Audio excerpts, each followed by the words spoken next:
Hello, welcome back to another edition of the I'm Always Right Sports Podcast. I am your host, as always, the mouth of Michigan, Robin Dyke. And with me, as always, my co-host, the Merc Stone, Mike Merkel. I'm here. He's here. We're ready to go. Missing in action today, the Wellman. He's on vacation, that lucky duck, so he is not going to be on this week's show. It's just the two-man crew today. Mike, we got a lot of stuff to go over, per the usual. We got a big trade in the NFL. No, I'm not talking about the Bears trading Adam Shaheen, one of their 25 tight ends, to Miami for a 6th-round pick. I am talking about Jamal Adams is a Seattle Seahawk. I know you, being a Seahawk fan, are over the moon. We're going to talk about that, the pros and cons of that trade from the New York Jets. We're also going to be talking the return of Major League Baseball. We are officially in regular season mode. We have games that actually matter, Michael. We have games that actually matter, new results.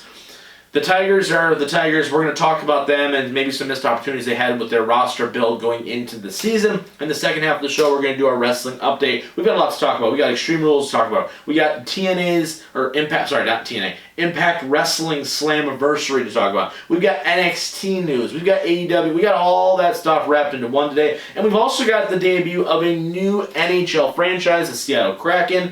What do you think about the name and all that good stuff? We're going to be talking about that as well to end the show today. Lots of big stuff going on, Mike. Last week's show, I got a lot of positive reviews by, the whole NBA season, right? We've got that as well going on, but we're going to be talking about that after we actually get into these playing games and that kind of stuff. But let's just jump right in, Mike, to the big news of the weekend, I guess, is the best way of putting that.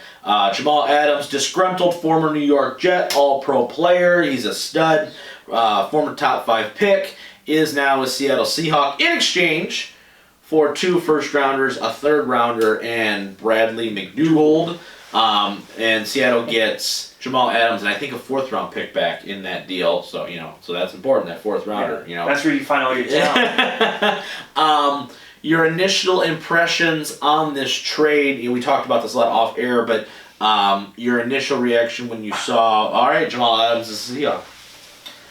Well, as a Seahawks fan, you first have to look at the Seahawks organization and how important draft picks are to them. And in the first round, unfortunately, I'd like to say they're big gets and they always find the right person, but they usually don't succeed. As we see, like a Rashad Penny, just to name one guy very quick off the top of my head, Russell Jermaine Fetty, all these guys, a lot of guys really, where it goes swing and a miss.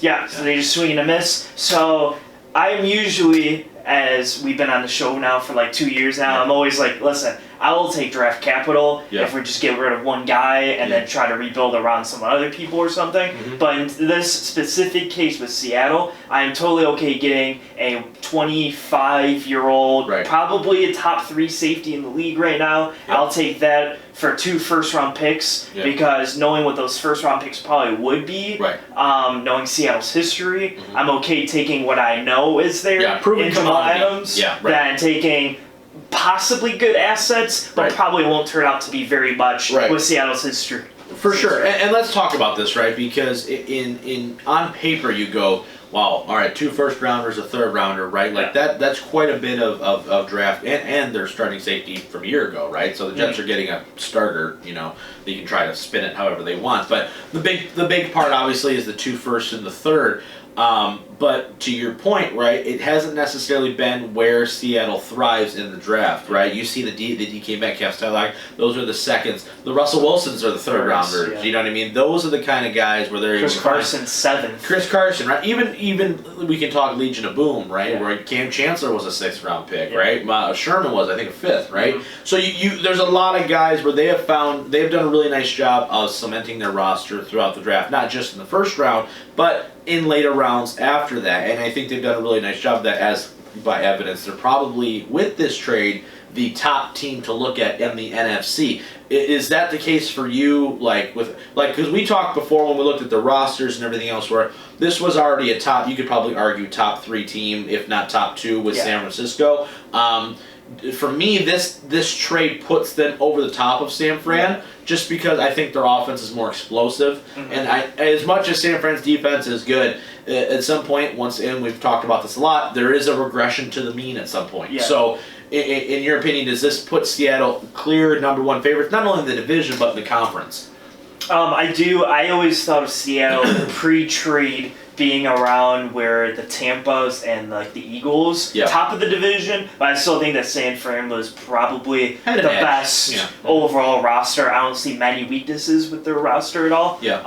But with this addition, I would say you definitely jumped all of those teams below you because now you solidified your secondary, and anytime you're able to solidify a position that wasn't previously solidified, you have to be able to jump up in the rankings at that point. I mean, I can't understate this enough. Like he's a stud. Like I mean, he is a game-changing type of player in the right system. Yeah. So I think that they jump. I think to me, unbiased side, I think they're probably, to me, the clear favorites. I think because I look at, as we talk about regression back to the mean, teams like the Packers and 49ers will probably go down to about their average, like 10 wins. And the defensive statistics, right, where you go, wow, like this was just bananas. You know, it can't always repeat itself. Yeah, Seattle always is. They've never, since Russell Wilson's been there, has never had a losing record. Right. So they've always at least been 9-7. Last year they were 11-5 or whatever. So I think they'll be 11-5. With that addition, I think they're probably making the jump to like a 12-4 at that point, which I would say puts them probably, if not the best team, you're easily in the driver's seat as 1 or 2. Absolutely. In the whole NFC. For sure. Honestly, in the league, probably 3rd or 4th. The top of the AFC is still pretty stacked for sure. But you make a great point though, right? Where they've been a model of consistency regardless of this. Let's talk the benefits and I guess cons for Seattle first here, and then we'll talk about the Jets. For Seattle, I think I like this move a lot, and I'm not upset about the draft capital, not just because of their draft history, but we talked about this off air where Seattle is doing something that teams like the Green Bay Packers should have done, right? Russell Wilson is in his prime. He has never played better, quite frankly. Statistically, he has never played better. He's never made more with less. You know, now he's got weapons, but at the time, like, he was really carrying the team here. And now bringing a guy like Jamal Adams in to help solidify the secondary, to help give you another playmaker in addition to Bobby Wagner, who's not spring chicken anymore by any means, to allow them to grab another all-pro guy.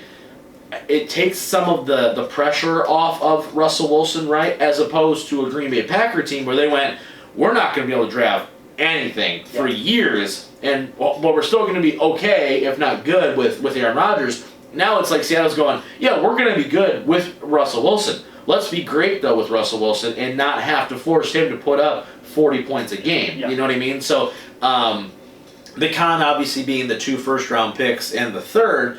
I mean, you're okay with the draft capital? Are you in the same, like, are you in line with me as far as, like, I don't really, the downside obviously being that they're giving up 2 first-rounders, but at the same time, they get a Super Bowl out of this. I don't think anyone's going to care about these 2 first-rounders. Not at all. And I think, honestly, thinking about it, I think if it was almost any other position, I would have been annoyed. But when you look at, especially when you look at the top team probably in the NFC, in the 49ers, their best offensive weapon is a tight end. And I think if you put Jamal Adams right on George Kittle, I think it's a great matchup. It's like when they did against the Patriots in Super Bowl 49 with Karam. They were like, all right, Cam Chancellor, we're going to stick you on him and see what happens, body him. I think they're going to do relatively the same thing, and I think that's going to be able to allow Bobby Wagner now to be able to really be the interior force. So I think with that position group, and if you can get past them, get to the Chiefs or the Ravens and get a Super Bowl out of it, how a single person would be complaining for sure about this move. Absolutely. No, and that's the big point, right, is that you're forcing San Francisco, like, if we're being honest, right, this move is a direct correlation to saying, all right, we're going to beat the 49ers to win this division, right? So you make a great point where Kittle is definitely the safety blanket, right? Because obviously Emmanuel Sanders is not there anymore, right? And Garoppolo's going to rely even more on Kittle. Kittle's going to need to ball out because he wants a new deal outside of the tight end market, right? So there's a lot of factors in play here. So now you get your best defensive player, or say, if you want to argue Wagner's better, I'm not going to go down that road. But regardless, 1A or 1B, you're going to have your guy, shadowing their best offensive weapon, and then now you're, like you said, allowing Bobby Wagner to roam a little bit and go, I'm going to be able to stop this run with Jerron Reed there in the middle, and you go, okay, and KJ Wright's, slow ass being up there as well, but you're fortifying a lot of things, and you're forcing what many would say is the 49ers' weakness, which is Garoppolo, then to say, beat me. Yeah. Beat me, read the coverage, and now you have to beat me because we're not letting this guy beat me. Yeah. You know what I mean? So that is a extremely I would say astute, thought logic behind it, because I think that's exactly what this movie And I think represents. Seattle is built, the only team that's really built, because I think the Rams are built similar to the 49ers. Yeah. Outside of, they're just not as talented anymore as the 49ers. Correct. But they're like they rely a lot on the run, and Jared Goff just does enough to get by. And I think that those two games, I could easily see 3-3, 4-2 in the division pretty easily now, which really helps to get over the hump to that playoff line. Because as you saw last year, week 17, it comes down to you're either the 5 or 6 seed or you're the 1 seed. Yeah, and by the slimmest of margins. By the slimmest margins, and you don't want that to happen again. Absolutely, for sure. Now let's look at this on the other side from the Jets' perspective. 2 first-round picks, a third. It's a nice haul for a guy. He's still on his rookie deal, which kind of sucks, but it's a nice haul for a guy who has been very outspoken about being like, I don't want to be here. This place sucks. I don't like Adam Gase. Everything about it is awful. So to get what you got for a Jamal Adams, getting a starter in return, knowing you're probably not going to be very good anyway this year, and it's all about Sam Darnold's development and where you go from here.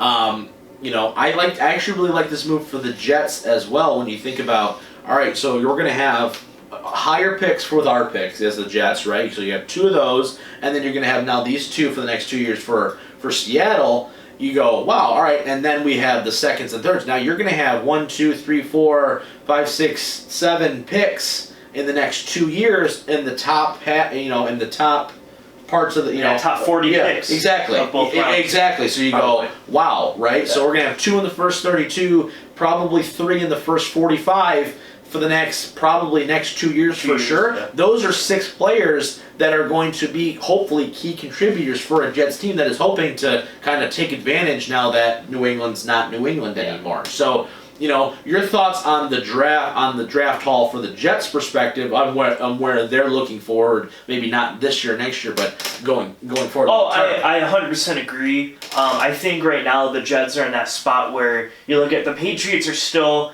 good, but they're obviously not where they were, but they still don't have the talent there, and the Bills are on a hard uprise right now, and even Miami to a certain extent with all the cap they have is easily on a little bit of uprise, just not as much as the Bills. So you're looking at, we're probably clearly the 4th in this out of this 4 year, so let's take 2 or 3 years, try to build up to be able to get to these teams, because if you try to get all these pieces now and just do kind of like what the Rams did, try to just sign a bunch of guys and get everyone together, it's probably not going to work because it's going to be tougher to get through those teams. So it's better to build from scrap, basically. Yeah, for sure. And you think you have your quarterback, right? You've got Le'Veon, regardless of whether you want him or not. Now you have him for the next 3 years. You need weapons offensively still for Darnold, for sure, right? You need help with the offensive line. The defense needs a lot of work still. You have C.J. Mosley, but now you don't have Jamal Adams. You've got Quinton Williams. You don't have another real good pass rusher. I can't even name any corners on your damn roster anymore. One of them's on the Lions now even. So it's like, allowing yourself, say you have a top 10 pick, you have an opportunity to possibly get one of the 5 to 6 studs in a draft for maybe the next 2 years, along with, all right, say Seattle wins a Super Bowl, or they're in that area between 28 and 32. So now you're going to get hopefully another starter, and then your second round pick will more than likely be high. Or you give yourself the flexibility to where, say this year you're terrible, you nail the draft. Now the year after that, now you have some flexibility to maybe package some stuff to go get a guy, right? To go get an all-pro guy like Seattle's doing right now and say, this is a guy we need to kind of take us over the top. This is a guy we need, to really complete whatever we're doing offensively or defensively. So you have some flexibility if you're the Jets to say, yes, this is a hit, but long term, if you nail the draft, which is obviously key, you're going to have 6 picks probably within the top 45 picks for the next 2 years, and that's big, right? If you can get a stud and then 2 starters in the late first, early second, that's 6 guys that are going to be key contributors for your potential future. Yeah. Whether or not it works out or not, is yet to be seen. So I like the move both ways. Give me a grade if you're Seattle. Give me a grade if you're the Jets. How would you grade this? If you're a fan of both, you're a fan of one, obviously. But give me a grade. I would say I'd give Seattle a little bit higher grade. Yeah. I'd probably I'd give Seattle like an A-. Okay. You gave up a lot, which is why it's the minus. Yeah. If it was only say like one if they only first get round one and a first third round, or they stole. something, They stole. then it's like A+. Yeah. But with the 2 first, it kind of hurts a little bit for the next 2 years. Yep. So I'd give it probably like an A-. I think the Jets are about a B+, because you did give away probably the best safety in football, arguably top 3 safety easily. Yep. So you did give away that, but you did get a lot of draft capital in return. Right. So I don't think either team really is like, man, you stole that from them or something. Right. And I think it's a fair assessment too, because the Jets they're so hit and miss. It feels like sometimes where you're like, man, they're really building something, and then other times you're going, what the hell are they doing? And it's very over under. So it's hard sometimes to truly understand what the hell they're trying to do. They're really hoping the Gase-Darnold connection works, and if it does, then they'll be great. If it doesn't, then they're just going to be the Jets like we always know them, pretty much. So I agree with you 100%. All right, let's shift now to the baseball diamond here. We officially have Tigers baseball. It's back. We've got meaningful baseball games to talk about. Real quick, before we talk about the Tigers, though, what do you think about Mookie Betts' contract extension with the Dodgers? I think it's good. It's just like I literally look at it as like Patrick Mahomes, where he's probably the best young dude in the sport, and just lock him up for 10 years or whatever it was. Something crazy. I think it's perfectly fine for him. Yeah, it works 100% for me. Must be nice. We did have Cabrera at a young age, and we locked him up, and it just kind of ended. Yeah. Recently. Hey, he had a home run yesterday. He did. Yeah. In a home run. He was 0 for 3 with 3 strikeouts, and then all of a sudden he's like, I still got it. I still got one in me. But yeah, let's talk about the Tigers though, right? Game 1, a little bit of a disaster. Game 2, they come back and actually get the W right now. So we're tied for first in the AL Central as of this recording. Woot woot. But more importantly, though, looking at this roster is really what I want to delve into a little bit here. The Tigers had 1 of 2 ways they could have gone with this. And we talked about this a little bit a couple weeks ago, where they could have gone one route where they basically sent everybody that they had that everyone's excited about and said, nope, go back down to the minors. And then the other route would have been, you know what, we're just going to call them all up and we're just going to say, screw it, let's see what happens and let's get them some playing time. They obviously chose the latter, and they went with the more experienced team, the more... I guess if you can say that. I can't even name half the people on this roster right now. A couple guys made it. The Bo Burrows of the world are on this right now, getting a chance to start and play meaningful games. What would you have rather seen at this point? Because I do feel like this was a missed opportunity, knowing that you're probably not going to do anything anyway this year, and because it was a shortened season, I'm kind of like, what are you afraid of, honestly? Outside of injury, but that's for everybody. Yeah, I don't know. I would have liked to seen everyone play, but at the same time, I kind of get why they did it. You know what I mean? You can rationalize it for sure. There's a lot of reasons why not to. Yeah. I think they want to save them for the full. Hypothetically, next year you're gonna have the full 162 or whatever. So you want to save their playing time for then, and not this 60 game where people are probably gonna put an asterisk on it because they play less. 100 less games than normal or whatever. Right. So they'll probably be like, oh, did they really win it kind of thing. So, I think that they chose the one. I would have preferred to see all these young guys play. I think it would be more interesting to tune in and be like, wow, Tokelson, Mize pitching every day or every 5 days. Yeah, you got Riley Green. All these guys. Would have been a lot of fun to see, but at the end of the day, they didn't. And maybe you'll see some spurt appearances from them, and that would be cool, but I don't think... Yeah, it's hard because they've been so bad now, I feel like, for so long. And this team is not very good, right? We know that now. No matter what they try to tell you, they're not going to be a very good baseball team. So, for me, I was just kind of like, what's the harm here, right? If Mines goes in there and gets rocked and goes 0-5 on the year, all right, whatever. I don't care. Because for me, I just go, okay, cool. Let's fix it. Let's work on it. Rather than...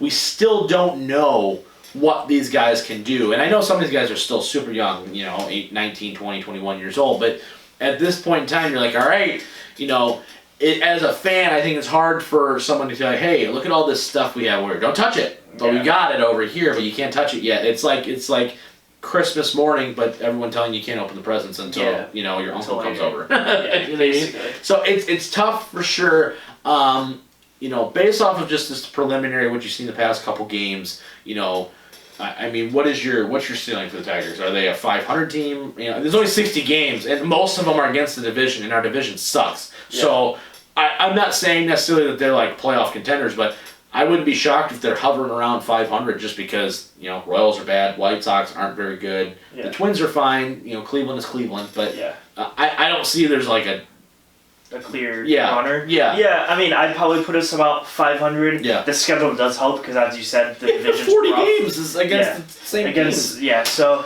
I'd say about that's probably that's their ceiling. Let me clarify. That's their ceiling for me. I look at more like probably like 25 wins. Yeah, 22 wins or something. That's probably where I would put that. Would you rather see them do, because this is a shortened season where everyone's just kind of like, screw it anyway? Yeah. Where would you rather see them just tank it hard again and see if you can get the first overall pick again?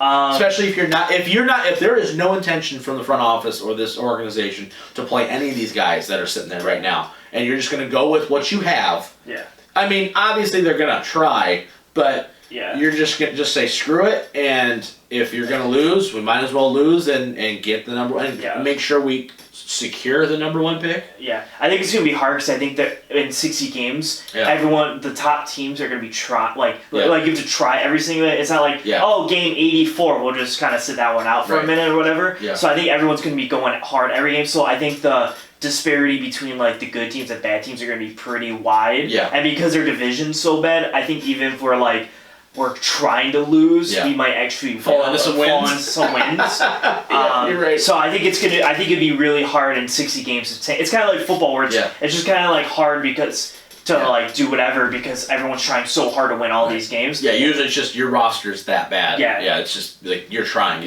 So I think if they try, I think if they wanted to, obviously they could tank and go pretty bad here. But I think they're gonna try to win some. That's why I'm like 25. Yeah, that wouldn't shock me for sure. That's gonna be. And do I care? See, like for baseball, I'm like, you won't see the guy for 4 years anyway. So at that point, I'm like, I don't know if tanking will help you at that point. Yeah, I know. I just go like, if we're gonna continue on this, let's just stock up for the winner kind of mentality. Where I'm like, well, if we're gonna suck, let's suck and let's. Do they have a chance? They're expanding the playoffs at 16 teams. Yeah. So over half the teams are getting in. So. Do you think they'd even get a shot with 16 teams to get in? No. Okay. I honestly, and I hope they don't, quite frankly, because what's the point? I mean, it's like the Lions hanging playoff banners, like playoff appearances 2011, and you go, that's really sad. Yeah. If they did, I guess it would give us something to talk about for sure. What are the odds they're going to win a playoff series? -4. But it's still, no, I don't think they will. Like I said, it's going to be a battle for third, I think, in the division, or whatever. So I don't see that happening. But it'll be interesting for sure to see. Now, if they go on a 10-game win streak here, all of a sudden you're like, oh, they got a little bit of momentum going, then that's something to talk about. But until it happens, I don't have a lot of optimism about this team just yet. And maybe next year's the year where we really look and get to see, a lot of these guys, on a big league roster. Fingers crossed, so we can stop sucking forever. All right, that's going to be it for part 1 of this show. After the break, we're going to be talking a lot of wrestling stuff. We're going to be talking the debut of the Seattle Kraken, and maybe possibly even the Washington football team as well, because that's super cool news as well. So all that good stuff after the break. Stick around. And welcome back to part 2 of episode 86, 87, something like that. We're on the road to 100, I know that much for sure. Let's jump right back in though, Mike. We're going to talk some wrestling news. Lots of stuff to go over. Let's talk the oldest, the newest here. So let's talk Impact Wrestling Slammiversary event. A couple new champions were crowned, right? We got a new Impact. I'm going to keep saying TNA over and over again. New Impact Women's Champion in Deanna Peruzzo or whatever her name is, right? We've got a new X Division Champion in Chris Bay. We've got a new Impact World Champion in Eddie Edwards. That's the big news out of this. But really what I want to talk about here, though, is the debuts of a lot of new talent for Impact Wrestling, right? EC3 is back. Eric Young is back. Heath Slater, is over there now. There. He's there. the Good Brothers, Carl Anderson, Doc Gallows, they're back. The Motor City Machine Guns, now they're not from WWE, but they're now in Impact Wrestling as well, and they won the Impact Tag titles from the North just this last week, which both great tag teams. If you haven't heard of them, you definitely should be invested in them. But a heavy influx. Did I miss anybody on the talent-wise? Obviously, Peruzzo's there now, but... no, I don't think so. I think I hit everybody on that. But point being, right, a lot of new talent, some old faces, some new faces going into Impact Wrestling. Your thoughts on the acquisitions? Do some of them make sense? Some of them you don't really understand why they're there. Your favorites, your non-favorites, all that good stuff. Give me your analysis on them basically going on a bit of a signing spree. Yeah. Oh, did you say Kurt Hawkins? Kurt Hawkins, sorry, that's another one I missed too. Okay. Yep. That was one I just remembered because he posted a picture of it. Yeah, they did. Yeah, they did the thing. Yeah, they did the thing. They did like the little promo thing where like they're trying to make him look like a badass. And I go, you're Kurt Hawkins. You haven't won a match in 5 years. I will say, as a casual fan who tunes into only Slammiversary every single year, because for some reason Slammiversary is always a lot of What did you think of the show? I thought it was a good show. I thought it was better than Extreme Rules that we're going to talk about here in a second. 100% was. I mean, that's not hard, but... No, it wasn't. I think Extreme Rules had the best match out of both. Yeah. But I think like it goes like that one match that we'll talk about, then like 6 matches on Impact, and then like the next Extreme Rules match. Yeah. So take that as you may. Yeah. But I liked Impact. I liked most of their signings because I think the guys like EC3 that doesn't work out in WWE, I think are just fantastic at Impact. Yeah. Like his gimmick thing right now is just so phenomenal.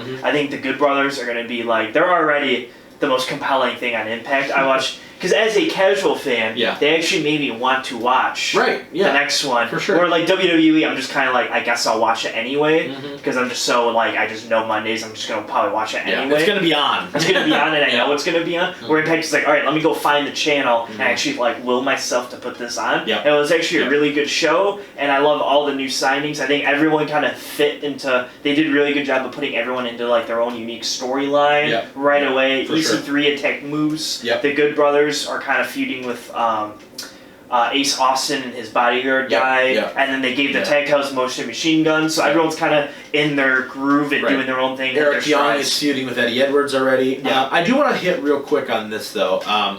The one thing I will say, I didn't watch the show, I just saw highlights of it, but the one thing I was a little disappointed with is when they teased that 4th guy in the main event of Slammiversary and Rich Swann walks out. That was a big bummer for me. And then, okay, now Eric Young is there too. Nothing against Eric Young, I get it. He's a former Impact champion, he's X Division Tag Champ, blah, blah, blah, I get it. But, at the same time, when you're teasing that, it's going to be some, like a name, and then those are the 2 guys you come out with, I understand that you already had some of your better talent in the ring already. That was a little bit like, okay, you know what I mean? Like I just feels like it was a little like anticlimactic for me. I'm also really surprised Ace Austin did not get the win. I think they're really playing the long game with him, but he is their next homegrown guy. That is like, that's going to be their guy. He is there. If you're an AEW fan, MJF is definitely the next world champion in waiting. That's who Ace Austin is 100%. For sure. So we're definitely going to see that. I'm really excited. I think that there has not been this much optimism about Impact Wrestling in a long time. They finally have some steady ownership. They finally have something going where like some cohesion and storylines. I'm surprised they haven't brought some fans back yet, like WWE and AEW done. Like they're still going completely empty arena. I'm a little shocked by that, quite frankly. So like the title win for the Motor City Machine Guns felt very like, it was like, okay, cool, you know, like it was whatever. But yeah, I'm very excited for them. I wish they would get on an actual like legit channel that I could find. They don't get enough viewers. No, it's hard. It really is. It really is. I wish they would post their shows to like YouTube or something if they could. They're do on that. Twitch. Yeah. Right. Yeah. Exactly. Yeah. Sure. Yeah. Cool. Sure. But point being, right? I'm excited because I think that once again, AEW is clearly, WWE is number one. You just got to accept it. It is what it is. But not ratings wise, but just in general, the biggest company in the world. And you have AEW, so it's nice to see Impact. Obviously because Ring of Honor is still doing nothing right now. Have another alternative. Especially here in North America, to watch something and see some of these guys that maybe you've forgotten about getting a chance in a smaller company. I think it's great for the business as a whole. Let's shift now from Slammiversary though to Extreme Rules. I did not get to watch this show at all. I just saw highlights on Twitter and what have you. I know the results of the matches, cool. but I didn't get to watch anything. So, Mike, tell me about Extreme Rules. I heard it was riveting. That is one way to put it. Yeah. Actually, I'm going to look up the card so I remember everything that happened on the card. Because I can only name you about 3 matches that actually happened on the card. Yeah. For sure. And 2 of the 3 I'm going to name are the 3 ones that stand out to me that were really good matches. And then everything else really kind of fell flat for me. The only thing that I was legitimately enthralled or invested in was Shinsuke and Cesaro versus the New Day. And Shinsuke and Cesaro won the tag title, so I was happy about that in the tables match. But outside of that, though, there was nothing about this card, and we talked about it ahead of time, there was nothing about this card that really made me go, I'm really excited to watch this card, Yeah, I think WWE has a big problem, which I think where AEW succeeds in their minor, shows in between. This is obviously we're going to build the SummerSlam card, but because of that, there's absolutely no way anything's happening on this card. Right. And I think that's their problem. The monthly pay-per-view system they're having really big trouble with. So I was happy for Cesaro and Shinsuke to win the SmackDown Tag Titles in that tables match. And actually interesting to talk about what happened the Friday after that, too, where Kofi's hurt, so now Big E's probably going to get a push for a championship of some sort. There we go, so that's going to be really cool. I don't know if you can do that. I heard that he was, they were talking about Kofi's out for 4 to 6 weeks or something with some kind of injury because he took a hard table bump. I'm not sure it's because of that. So it would be nice to see him in the Intercontinental title picture. I mean, if they put him in the world title picture, he's just going to get demolished, and he doesn't deserve to be there anyway. No offense, but it's just not. It's not. Kofi was already an established single star before the New Day, and so Big E's not. Bayley and Nikki Cross, I think, is probably the worst match on this card. Not much. There's nothing to talk about. Yeah, there's nothing there. I mean, you knew what was going to happen, and until Nikki actually were to get a big win somewhere, it doesn't make any sense. Rollins and Mysterio for the eye, which I thought was wild at best. And he just tore his eye out, so that was awesome. Well, there was some CGI stuff. No, I think they just used a fake eye. No, they're doing. They were gonna do some CGI prosthetic stuff, and that was shot, and then Vince said that looks terrible, so that's why they didn't show that, and they just showed Rollins puking all over himself instead. Well, they showed a fake eye hanging from the side, and then Rollins just threw up everywhere because. They just love roll up on WWE TV all the time. It's great stuff. I thought Asuka and Sasha Banks for the first 15 minutes out of this exact 20-minute match was very good, and then the last 5 minutes got a little too. They're building for Raw. Is really what they were doing, and you could tell. They didn't really want to beat Sasha right here. I think Sasha and Bayley have been shining stars over the past couple months. They have really amped up there. This is the best Bayley's ever looked on the main roster, and it's not even close. And I'm really, really happy that and I think it's partially because Charlotte's not there right now. It is giving people like Asuka and Bayley, and I mean these are all big names in the women's division, but there's always that cloud of flair around everybody. Now that she's gone for a little while, you're really seeing, especially I've been super impressed with Bayley in this entire run. And then McIntyre beat Dolph Ziggler, which I almost texted you because I know you weren't watching it. But so Ziggler comes out and goes, the stipulation for this match is an Extreme Rules match. And I literally threw my phone outside of my room and went, you have to be kidding me. And then right after that, but then he added a stipulation where he can only use Extreme Rules. And then if he gets counted on DQ, then he wins the title. So he literally put everything against it, which at that point then I was I'm okay with this version, but if it was just Extreme Rules, I'm like, you're just a dumb heel at that point. Really bad. But I thought this, when I say the best match of both days, I think this one was actually probably the best match on both days. But after that, I think it was... and it's hard because you going in, you're like, the Dolph has no chance, right? Yeah. There's no way he's dropping the title right now. It's obviously going to be set up for him and Orton, I'm guessing, at SummerSlam. That's 100% on the same, too. So, with that being said, though, you know, you have McIntyre, you have Dolph. I'm always expecting a very good match, regardless, right? Yeah. Like, you know, Dolph, no matter what, even though every moral fiber of your being is just like, there's no way he's winning it, there's always that 199.9% chance where you're just like, maybe he does, you know, just because he's so good at what he does. Yeah, I kind of looked at that more into like some of the takeovers that we've seen where we're like, there's almost a 0% chance the tag titles change hands, right? But then the mid match there's like that little bit of hope where you're like, boy, he got close. Yeah. Ziggler had some of those moments where it's like, wait, that was a little too close for me. Right, for sure. So that happened, and then the Bray Wyatt Strowman Wyatt swap fight match was probably, I'm going to fact check this pretty hard. I think this was probably the worst cinematic match that they've done. Probably. And I'll say that because I think most of them have actually been pretty good. Yeah, and this one I did not think was good. Do you think, too, it doesn't help that maybe that they're kind of running out of gas on those just a little bit? They're maybe relying a little too much on that. Maybe. Because of that. Like, when we first got the first couple, even the Money in the Bank ones, I understood. Because it was hard to do it in the Performance Center. Like, there's so much you really can't do, but after that it's like, okay, we keep doing these things. So there's been this would be the fourth one, right? So you have the Boneyard, you have the Firefly Funhouse one, dual Money in the Bank, and then this one. I think this one's probably by far the worst one. But like, actually, I didn't enjoy it that much. I thought it was very confusing and didn't make a lot of sense. No, and you could tell though that it was just fodder for SummerSlam, or you're assuming that the Fiend is going to take the title back from Strowman, I would hope. And he is. all this match did for me, honestly, was make me miss Roman Reigns. Yes. That's all SmackDown has been, right? Like, I am loving the stuff that AJ's been doing with the IC title. I don't understand Grand Metalik getting a title shot. Don't understand that at all. But hey, trying to push new talent, so I'm not going to dog it. But from the main event scene, the Universal title literally might as well not exist. It is completely useless. It means absolutely nothing to anybody. And it really is making me miss Roman Reigns so bad right now. And that's something where I know some people are like, oh my gosh, I'm so tired of Roman Reigns. But when you think about it, at least when Roman was champion, you either wanted him to lose, or you just wanted to see him get his ass kicked, or you wanted to see him win in some regard. So like, it was, I would rather have that than not care at all. Yeah. You know, even if Roman held the title, you're just, oh, let's go, like, get it off him, please. I'd rather say that than, but not because I'm bored, but because I just want somebody else, because I'm kind of tired of Roman being champion, other than I don't want to see Braun Strowman, because I don't want to see Braun Strowman. And that's the difference for me.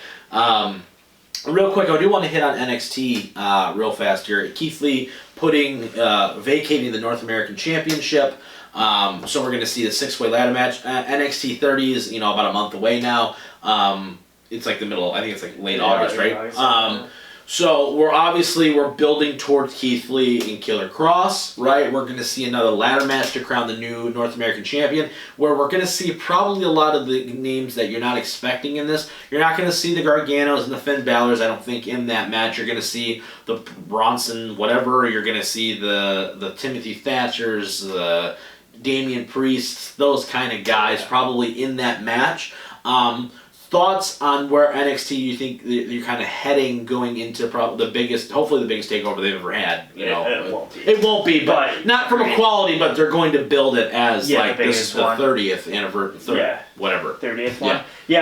I'm totally okay with it. I think they need to clear mid-card division to be better. Well, here's the problem is I think when you put all these guys, I guess it's not a problem. I'm actually happy with it because maybe then if you put these guys, if you can make the clear division, you can push guys like Finn and Ciampa and Gargano to the main event scene. Yeah. Because once, assumingly that Cross is going to kill Keith Lee, there's no one for him to really verse at that point. So maybe he'll go back to Ciampa, or maybe Finn will challenge him because he's been on top and stuff. So I need those guys to be in the main event, or he has literally no one to verse. So I need to build up the mid-card scene. So I'm totally okay with having 6 guys who haven't done a lot to be put in this match, because that's what the first one was. It was all guys that hadn't been champion before, right? All guys that were in the middle, upper mid card scene, where you're like, these all could potentially be NXT champions in this ring right now. You know, you had Ricochet debuting, EC3 debuting, and you're like, it was a stacked card of guys in that ring, and you're going, okay, it's literally anybody's ball game, and I think they're trying to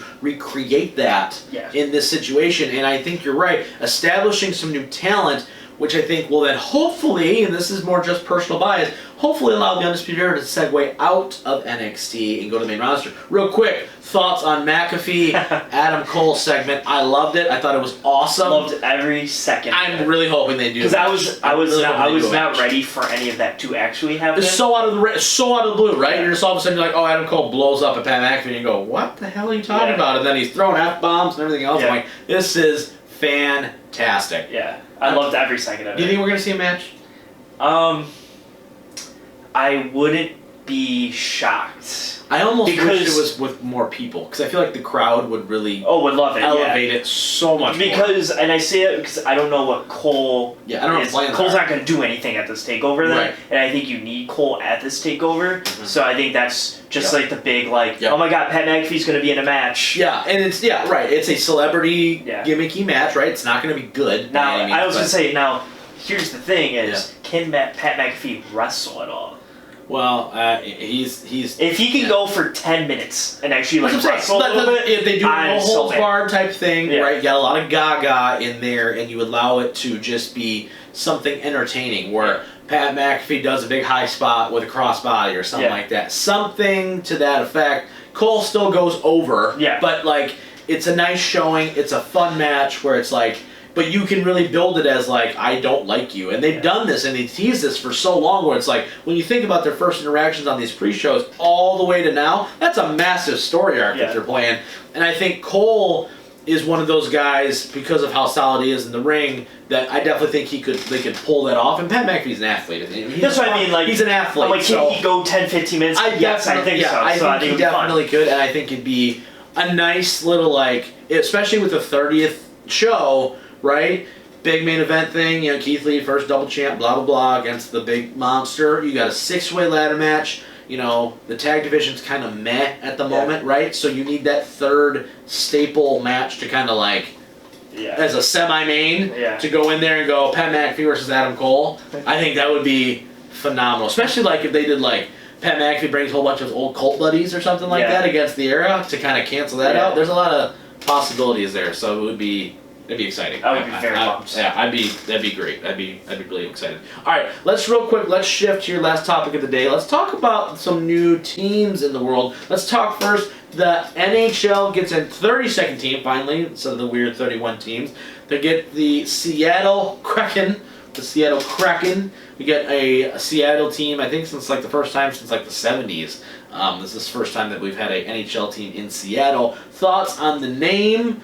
How excited are you for this expansion draft? Not so much from the Wings fan, because there ain't no way for you to take anyway that's going to be available. So, thoughts on the name, the logo, that kind of stuff. I don't hate anything about it. I think it's phenomenal. Yeah. I think if they don't have their intro every time they come out, say release the Krakens, I think they're missing a big opportunity. I hope during big times they have the big crowd thing where it goes crack, crack, crack, crack. They need their stadium. They need little tentacles over the glass or whatever. Because they are Krakens. They need to go all out for this one because they're the Krakens. Or they're the Kraken. There's no S. Yeah, there's no S. For all sports fans, it's a big thing. The Squiddies. But the only problem I have is I don't really love the logo. I feel like if I was wearing the logo, I'd be like, what is that? Yeah, I was hoping one of the alternatives was going to be a cool, squid-looking guy. That's what I thought too. And I was maybe not their primary, because you got to keep it somewhat simple for your primary logo, but from a hat or a T-shirt or something, a cool, a menacing, Kraken guy, I thought would have been a little bit cooler. I love the color scheme though. Really, really like the color scheme. Yeah, they had the Dallas Renegade XFL kind of thing. Yeah, with the teal color. Yeah, for sure. I thought it was really neat. Let's talk about the other one too while we're talking on the the names and all that good stuff. What are your thoughts on the Redskins becoming the Washington football team? and kind of delaying that kick. In fairness to them, it's going to be super hard just to be like, hey, by the way, here's our new logo and here's our new team name with like 70 days before the season starts. I will say, I don't even mind just calling them the football team. Yeah. I do think that if you're going to change maybe not even change club, but if you're going to change your name, I would like to become the DC something. Yes. Yeah. Because I think Washington, because I think that confuses everyone, because I think like when you say like when I say like Washington Capitals and you're not a big hockey fan, you're like, are you from like Washington, like the state, the Northwest, like the state, or are you from DC? I think that confuses people. Yeah. So I'm like, if you say Washington football team or whatever they're gonna be called, it's just like, where are you at? Because there's a Seattle team, but are they have 2 teams up there, or what is that? California's got 7. It feels like. Yeah. So whatever. So I would like them to become the DC something, because I think a lot of names roll off of DC well. You're like DC names, like they'll probably work out. So that's a change I would like to see if you're gonna do a whole change. Yeah. I would honestly like to see a color change too. That's just my personal preference. I don't really like them. Yeah, I've never been a big fan. But the good thing is, I'm not really a big fan, so I don't watch a lot of Redskins. I don't either. So they're one of the most boring teams to watch, quite frankly. But it's good. It's cool. New merchandise, all that good stuff. New logos, new uniforms. They'll make a lot of money because now their thing just says Washington now. Yeah. And then when the team changes, they can sell New Jersey. Like people could have like 4 Dwayne Haskins jerseys of all of like for 2 seasons worth of football. Before he gets cut and they draft Trevor Lawrence next year. Oh, that would be... Or Jacksonville or whoever. Yeah, it's going to happen. That's going to be fine. Okay. But, it's just going to be interesting for sure. The Redskins name, I'm not going to get into all that. That's beyond our pay grade. But, it is what it is. I don't really like the name. I don't think the logo looks good anyway, quite frankly. Take the racial thing out of it for a second, and whether it's offensive or not. Just the actual logo itself looks awful. Yeah. Like, it just doesn't... There's nothing... I would never, ever be excited to buy a Washington Redskin anything. Yeah, just from nothing, right? Like, there are certain teams, like, I don't like the Dallas Cowboys. I will never wear Dallas Cowboys merch, but the star is an iconic, cool look. Like, it looks cool, but there's nothing cool about the Washington Redskins look, jerseys, name, anything. It's all crappy. So, it is what it is. But that's going to be it for this week's show. Next week, I don't know. There's going to be lots of stuff changing. I do want to talk. We're going to talk Madden next week, though. We're going to be talking about some Madden ratings. We're going to be talking about some good stuff there because I'm excited. Because we're right about it at that time. We're a month away. Yeah, we're about a month away. I'm excited about it. So we can maybe talk basketball. Maybe. Because the regular season will be Thursday, July 30th. There we go, right?